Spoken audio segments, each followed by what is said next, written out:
Hi all of you, welcome to my YouTube channel.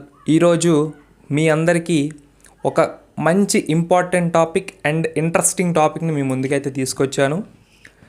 ఇంకా wait చేయకుండా ముందు మనం టాపిక్లోకి వెళ్ళిపోదాం. అసలు టాపిక్ ఏంటంటే ఉడిపి హోటల్ ఉంది కదా, ఉడిపి రెస్టారెంట్స్. అసలు అది ఎక్కడి నుంచి వచ్చింది, దాని చరిత్ర ఏంటి, ఆ చరిత్రకి మన చరిత్రతో లింక్ ఏంటి అనేది ఈరోజు అయితే మనం తెలుసుకుందాం. ఆలస్యం చేయకుండా టాపిక్లోకి వెళ్ళిపోదాం. అది మహాభారత యుద్ధం మొదలవక ముందు కౌరవుల వైపు నుంచి కర్ణుడు, పాండవుల వైపు నుంచి కృష్ణుడు ఇద్దరూ కలిసి ఇతర రాజ్యాలకు వెళ్ళి వాళ్ళ రాజ్యానికి మద్దతు పలకమని వెళ్ళడం అయితే జరుగుతుంది. కౌరవుల వైపు నుంచి కర్ణుడు మా రాజ్యానికి మద్దతు తెలపండి అని చెప్పి వేరే రాజ్యాన్ని అడగడానికి, పాండవుల వైపు నుంచి కృష్ణుడు మా రాజ్యానికి మద్దతు తెలపండి అని వేరే రాజ్యాన్ని అడగడానికి వెళ్ళడం అయితే జరుగుతుంది. ఇలా వెళ్ళిన సమయంలో కృష్ణుడు ఒక రాజ్యం దగ్గర ఆగడం అయితే జరుగుతుంది. అక్కడ రాజుని ఇలా అడిగాడు, ఓ రాజా, మహాభారత యుద్ధం మొదలవబోతుంది. మీరు పాండవుల వైపు లేదా కౌరవుల వైపు ఉండి మద్దతు తెలిపి ఒకళ్ళ వైపు నుంచి పోరాడవలసి ఉంటుంది. మీరు ఏ రాజ్యం వైపు నుంచి పోరాడతారో అది మీ ఇష్టం అని కృష్ణుడు అనగా ఆ రాజు ఇలా ఆన్సర్ ఇచ్చాడు, ఇలా సెలవిచ్చాడు. ఏమిచ్చాడు? చూడు కృష్ణ, నాకు ఒక రాజ్యం పక్షాన ఉండి పోరాడాలి అనే ఆలోచన లేదు. ఎందుకు అంటే కౌరవులు కానీ పాండవులు కానీ నాకు ఇద్దరు ఇష్టమైన వ్యక్తులే, నాకు ఈ రెండు రాజ్యాలు ఇష్టమైన వాళ్ళే. అందుకనే నేను ఒక రాజ్యం పట్ల ఉండి పోరాడడం అనేది జరగదు. ఇంకొక ఉపాయం ఏదైనా చెప్పు కృష్ణ అని అంటే కృష్ణుడు అంటాడు, లేదు రాజా, అలా జరగదు. లేదా నువ్వు కౌరవుల వైపు ఉండు లేదా పాండవుల వైపు ఉండు, ఎవరి తరపున ఉన్నా నాకు ఎటువంటి ఇబ్బంది లేదు, కానీ ఒకళ్ళ పక్షాన ఉండి మాత్రం నువ్వు పోరాడవలసి ఉంటుంది అని కృష్ణుడు అంటే అప్పుడు ఆ రాజు ఇలా ఆన్సర్ ఇచ్చాడు, చూడు కృష్ణ, నాకు ఇద్దరి రాజ్యాలు కానీ ఇద్దరి రాజ్యాల మనుషులు కానీ నాకు ప్రతి ఒక్కళ్ళు ఇష్టమే. అటు కౌరవుల వైపు నుంచి కర్ణుడు కానీ, ఇటు పాండవుల వైపు నుంచి అర్జునుడు కానీ, మీరు కానీ నాకు అందరూ ఇష్టమైన వాళ్ళే. కాబట్టి ఒకళ్ళ రాజ్యానికి ఎదురు తిరిగి పోరాడే శక్తి కానీ అంత ఆలోచన కానీ నాకు లేదు. నా దగ్గర ఒక ఉపాయం ఉంది, చెప్పమంటావా అని కృష్ణుడిని అడిగితే కృష్ణుడు సరే చెప్పు అంటాడు. అప్పుడు ఈ రాజు అంటాడు, నేను మహాభారత యుద్ధం మొదలయ్యి ఎన్ని రోజులు సాగుతుందో నాకు తెలియదు, ఎన్ని లక్షల మంది ఇందులో పోరాడతారో కూడా నాకు తెలియదు. కానీ నా రాజ్యం నుంచి నా రాజ్యపు సైనికులతో నేను ఈ రెండు సైన్యాలకి నేను వంట అనేది చేసి పెడతాను, భోజనాలు అనేవి వండి పెడతాను అని ఆ రాజు సెలవిస్తాడు. కృష్ణుడు సందేహంగా చూస్తాడు, ఇన్ని లక్షల మందికి నువ్వు ఎలా వంట చేస్తావు అని అడగ్గా నేను చేస్తాను కృష్ణ చెప్పేసి ఆయన సెలవిస్తాడు.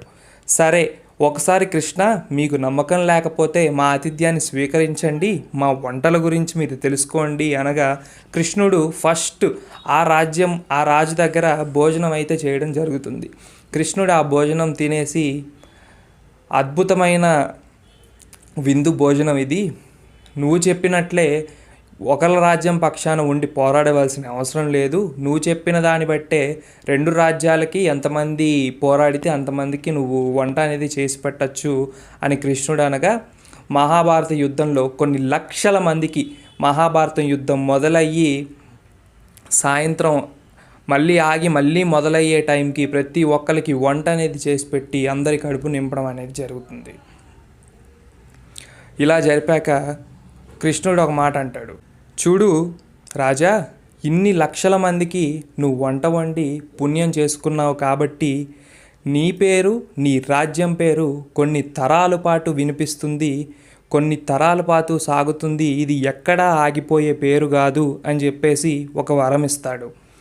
ఆ రాజ్యమే ఉడిపి రాజ్యం. ఆ ఉడిపి రాజ్యంలోని రాజే ఈ ఉడిపి స్థాపనకి కారణం. ఇప్పటికీ ఇప్పుడు ఉన్న ఉడిపిలో ఎన్ని నిజాలో నాకు తెలియదు, కానీ ఆ ఉడిపి అనే ఊరిలో ఇప్పటికీ ఉడిపి ఒరిజినల్ హోటల్ ఈ రాజు అయితే ఎవరైతే ఉన్నారో తన వారసత్వంగా వచ్చిన మనుషులందరూ ఆ ఉడిపి హోటల్ని అయితే నడపడం అనేది జరుగుతుంది. అది మరి శ్రీకృష్ణుడి దయ, ఆయన మాటలు బట్టి ఇన్ని తరాలు సాగుతున్న వాళ్ళు ఇంకా ఆ ఉడిపి హోటల్ అనేది నడపడం అనేది అసలు నమ్మలేని నిజం ఇది. అసలు ఉడిపి హోటల్కి మహాభారతానికి ఉన్న చరిత్రని మనం ఈరోజు తెలుసుకున్నామంటే మనం ఆనందంగా భావించాలి. ఇది ఎంతవరకు నిజమో అనేది నాకు తెలియదు, కానీ ఆ కృష్ణుడి నోటి నుంచి వచ్చింది కాబట్టి ఇది నిజమే అని నేను నమ్ముతాను. శ్రీకృష్ణ భగవానుడు చెప్పింది ప్రతిదీ నిజమే కాబట్టి ఇది నిజమని నమ్ముతాను. ఇది మహాభారతంలో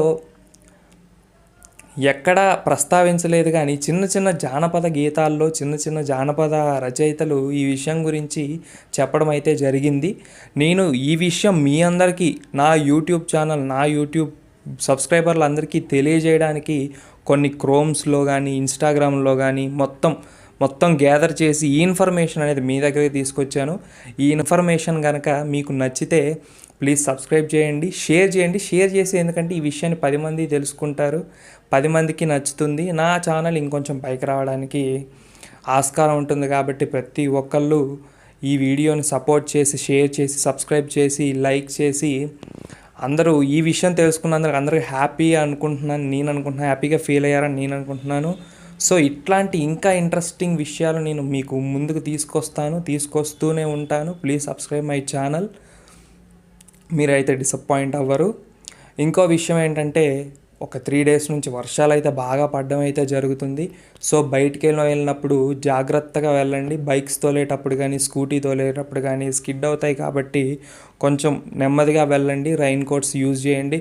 ఇంకొక చిన్న విషయం ఏంటంటే బయట మూగజీవులు, కుక్కలు లాంటివి ఎన్నో వర్షానికి తడిసిపోతూ వాటికంటూ షెల్టర్ లేక తిరుగుతున్నాయి. మీ ఇంట్లో మీ కార్ షెడ్లోనో మీ గేట్ తీసి మీ గేట్ పక్కన సైడ్కో ఏదో చిన్న ప్లేస్ ఇస్తే వర్షం తగ్గే వరకు అక్కడ ఉండి అవి బయటికి వెళ్తాయి.